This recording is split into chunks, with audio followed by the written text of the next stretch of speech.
experience.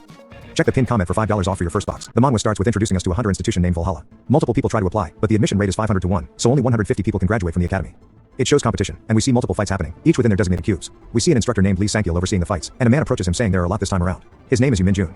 The instructor asks if the man is here to see his niece, and the man says of course, and that the Yushin family is expecting a lot from Soyeon. We learn that she's a genius born within one of the top 5 great families, and she is able to wield mana much more advanced than her age should allow, even imbuing her sword with it. And at the age of 16, she competed against the Yushin family, and came out on top. Sang-il asks if that's all, or if there's anything else he doesn't know, and Min-kun tells him she is apparently able to communicate with their family's guardian constellation. And we learn that the reason the 5 families exist is because each one has a guardian constellation associated with them. Normally a hunter receives blessings or has a contract with a constellation. However, the 5 families are different. Each family has their own respective constellation, each with its own specialty, and their blessings are much greater than normal constellations. Sang-il recognizes if she can really communicate with it, then she's definitely a genius. Min Jun asks how she's doing, and Sang-il says she'll start in 30 seconds. And Min Jun asks if he can watch. Sang-il pulls up a window, and we see Soyeon standing in front of a man, Kim Ju-hyuk. Sang-il comments that they are both quite calm, and Min Jun says the opponent knows it's Soyeon, so he's probably just given up, and they comment that Ju-hyuk has no fighting spirit, and they think it'll end quickly. The countdown begins, and we see the fight start. Soyeon rushes in and swipes at Ju-hyuk, creating a wave of mana to be launched at him. As it goes to hit him, we see everyone making a surprised faces, and it shows her passed out on the floor. Equal rights, equal lefts. He's declared the victor, and he wonders why everyone is so weak, and asks if this is really 300 years in the future. It cuts to a flashback of 300 years ago, inside the Tower of Destruction. We see a man named Barky, the god of destruction, commending the martial god Kim Yun-oh, and Yun-oh kicks Barky's head off, and begins to laugh. A pop-up appears saying he's defeated the boss of the tower, and the tower begins to shake. He realizes the tower is being destroyed due to Barky being dead. He explains he's been busy since he was a kid as a hunter, and just when he finally gained recognition, this happens to him, and he wonders if he should have brought his disciples, but realizes it would have been bad because Barky was too strong for them. And he is crushed by a piece of debris. But he opens his eyes and learns he reincarnated 300 years into the future, and while his body is weak, he just needs to adjust and live peacefully. But a window appeared commenting that the tower will return in 5 years, and he resolves himself to destroy the tower once and for all this time, and then live his life of luxury after. Another pop-up appears, telling him to regain his memories and weapons inside of Valhalla, and then it cuts to the top 10 of the competition. We learn his opponent is part of the Osun family, and his name is Hyuk. He comments, thinking that Ju-hyuk is weak-looking, and tells him he will QD him quickly, and when asked what QD means, he says it means quickly destroy. Ju-hyuk tells him to FO then, and curses at the man, and the match starts. We learn that Hyuk's physique is his main talent, and that he's exceptionally strong, and thus called a genius for being born with such a strong constitution. Angered by Ju-hyuk, he rushes in and begins to throw a punch, but it is dodged, and Ju-hyuk kicks his leg out from under him, causing him to lose his balance, and hits him with a palm strike to the chest, knocking him unconscious. And he is declared the victor, and he walks away. The observers are surprised, and comment they didn't expect Hyuk to lose that quickly to a simple attack. The head of the Osun family says it wasn't a simple attack, and even if his son never cared to learn martial arts, he still dodged any attack from his peers, but it was something he couldn't dodge. And that his son even used magic but was easily avoided, and he realizes from the second that his son charged in, Ju-hyuk already had a plan, and calls his talent monstrous, and that the others are just ignorant of his talent, and he'll bring him into his family. It goes to the next fight, and we see the crowd going wild over the girl he's fighting, and he wonders why adults are acting like this. She is introduced as Choi Arn, and the match starts. She postures herself, and holds her katana, and they just awkwardly stare at each other, and he wonders if she is waiting for him to attack, and he compliments her on trying to read the situation.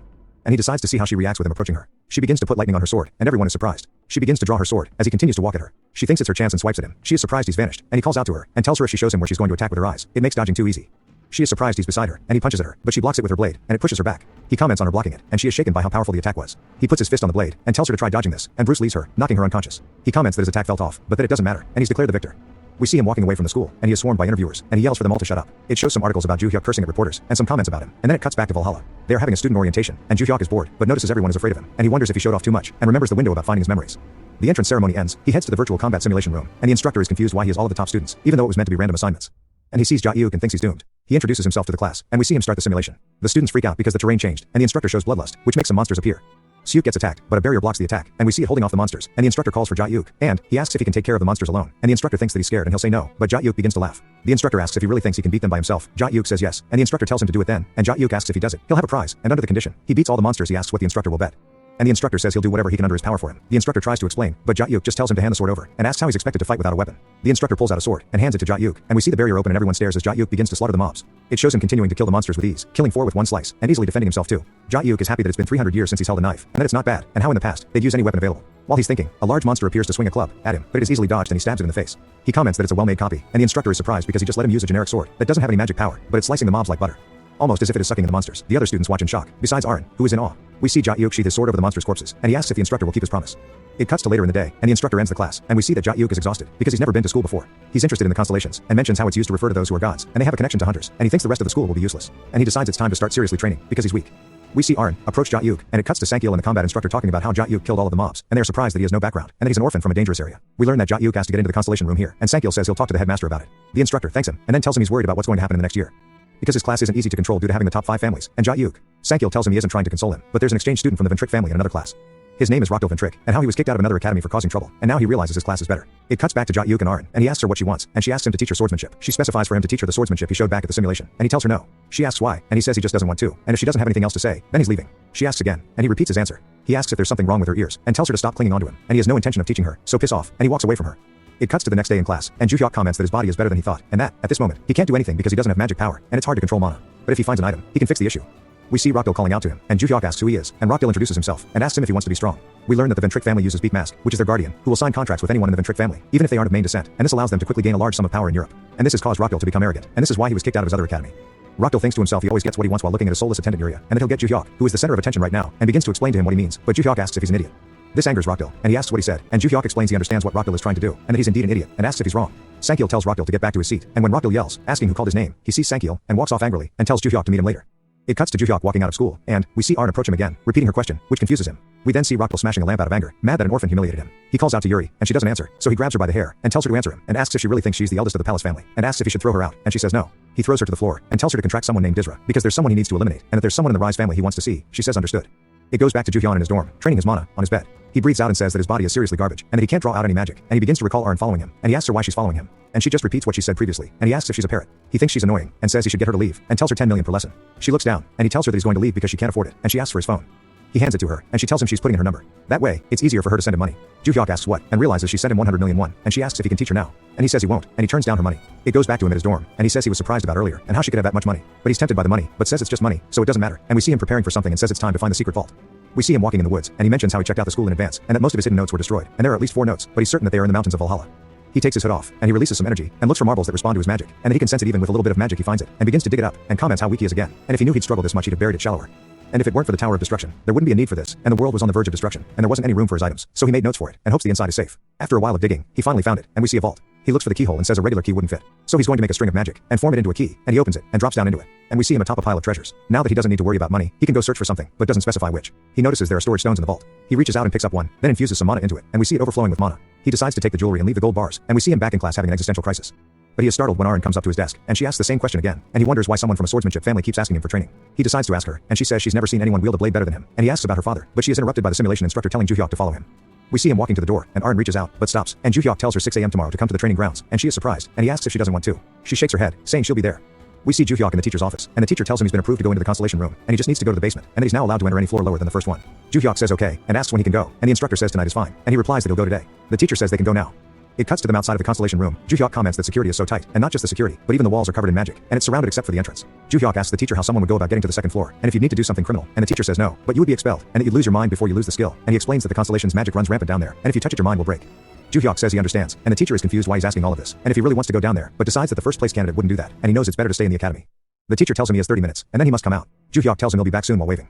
We see the status window again about reclaiming his memories, and Ju-hyuk says he doesn't care if he gets expelled, and that he only came here because of this. As he walks down the stairs, he wonders why there are so many of them, and he comes to a weird prison-like floor, and he wonders if this is really the first floor, but says it isn't important, and that he should go deeper. A window appears, saying he's met the requirements, and that he's being moved to the room, and we see him teleport, and he hears a voice saying it's been a while, you know, and we see Barky, and he says it's been 300 years, but before he can finish his sentence gets punched, and Ju-hyuk looks angry, saying he's happy to see him. Barky tells him to wait, but gets hit again, and tells him to calm down, but is hit again, and again, and again. Ju-hyuk stands over Barky, and tells him he isn't the type to start violence, but it's different because he destroyed his future, while stomping him. Barky tells him to wait, and asks if he isn't curious about this place, and Ju-hyuk says he is, because it's an empty room. Barky tells him it's an imaginary room, and to be specific, it's an artifact, and that the version he sees currently is just an imaginary version, because his real body died 300 years ago. Ju-hyuk asks if he's always been in this artifact, and when Barky says that's right, and he's become a constellation while excited. But Ju-hyuk isn't having any of it, and punches him again. It cuts to the teacher outside of the constellation room, and he sees Ju-hyuk coming out of the door, and makes sure he didn't do anything weird down there, and Ju-hyuk says of course, he just looked around, and he couldn't have gone further because he would have lost his mind. The teacher says okay, and to go home, and Ju-hyuk begins to walk away, and he recalls the rest of his conversation with Barky, and asks if he's the one who is controlling the window he keeps seeing.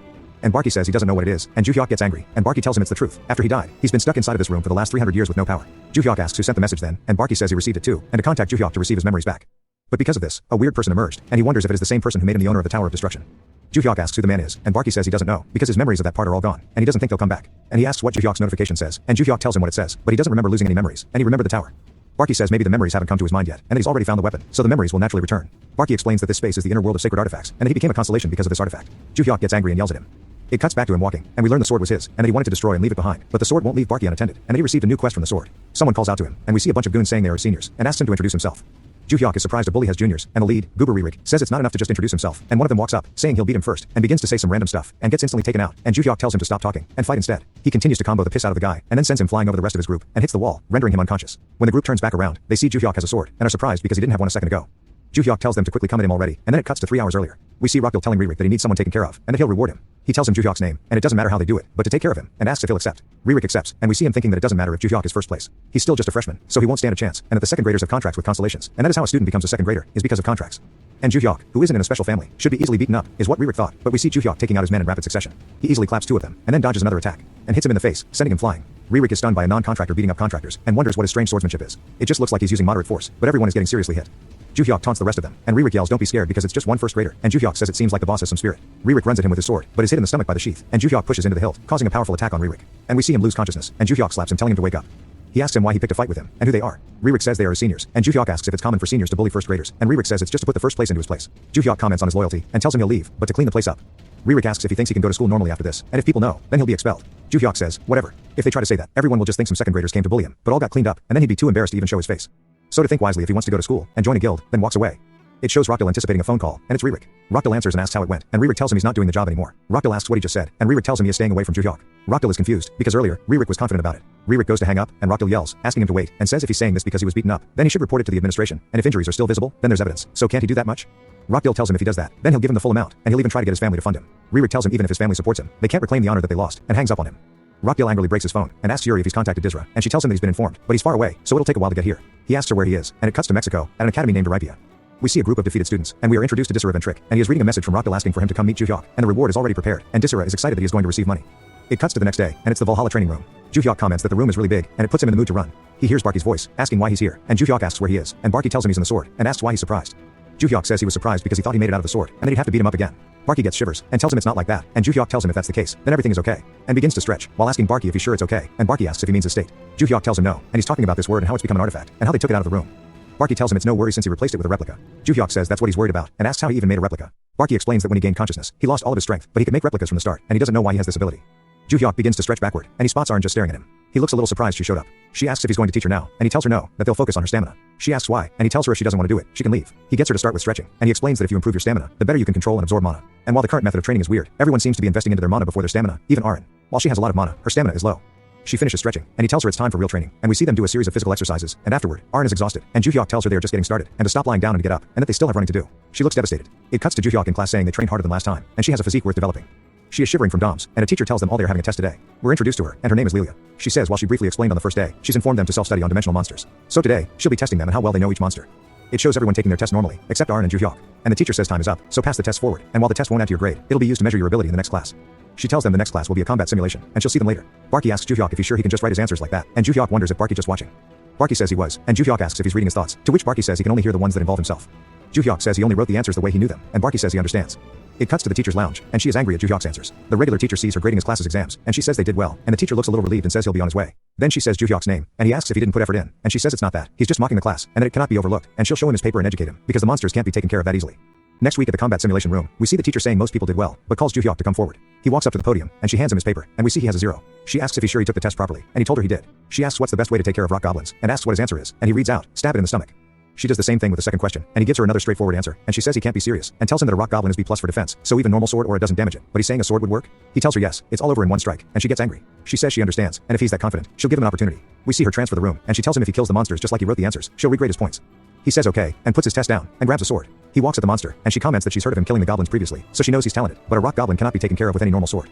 The goblin attacks Ju-hyuk, and he rears his sword back, and the teacher is shocked. We see the sword is in the goblin's stomach, and it cracks, then disappears. And he looks at the teacher and says there, just stab him in the stomach.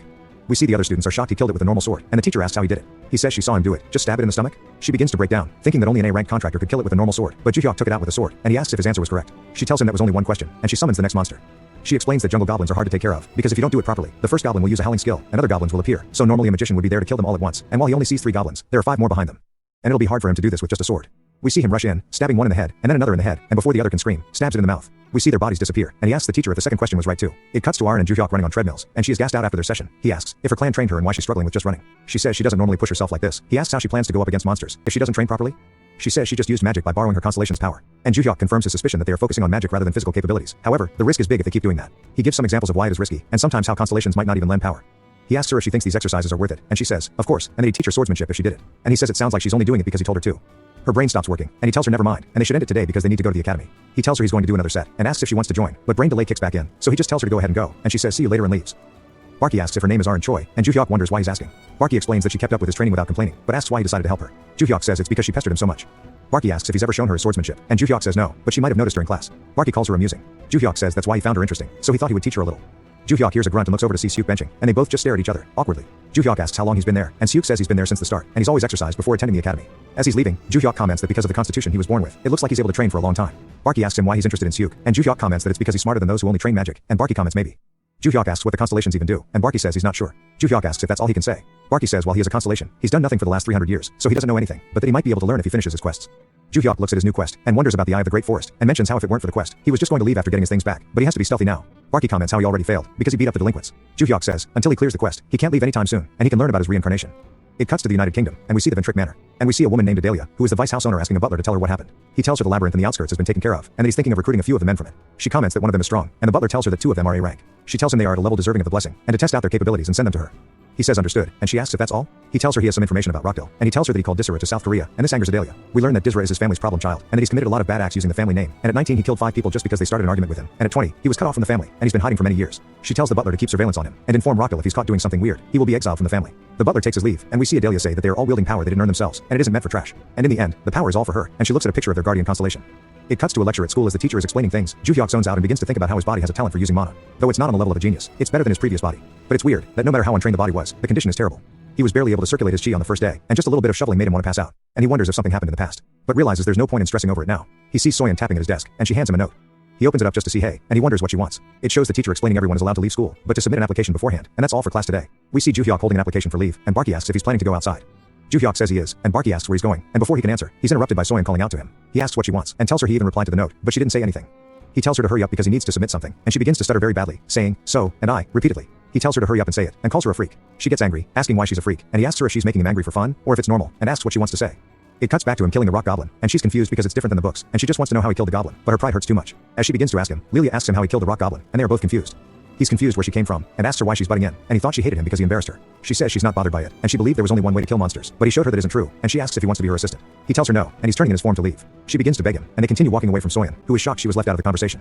The next day we see Ju-hyuk at the market. It gives us a flashback of him on his phone, getting information about where he can sell the treasure in the vault, and he finds the market, and from what he's researched, after paying an entrance fee, you can trade anything, but it's seen as a black market that villains use, and the reason the market is even possible is due to a constellation called the Hidden Ruler, and since a constellation created and maintains it, high-ranking people use it openly.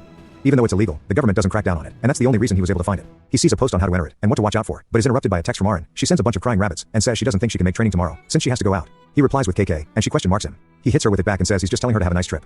Then she spams him with nodding rabbit emojis. He goes back to the post, because if you open the link in the comments, you can make a reservation. It then cuts to him back at the market, and he approaches a rundown cafe. He walks in and opens a door to see the market. He wonders why it feels familiar even though it's his first time there, and especially the sky and the moon are similar to 300 years ago.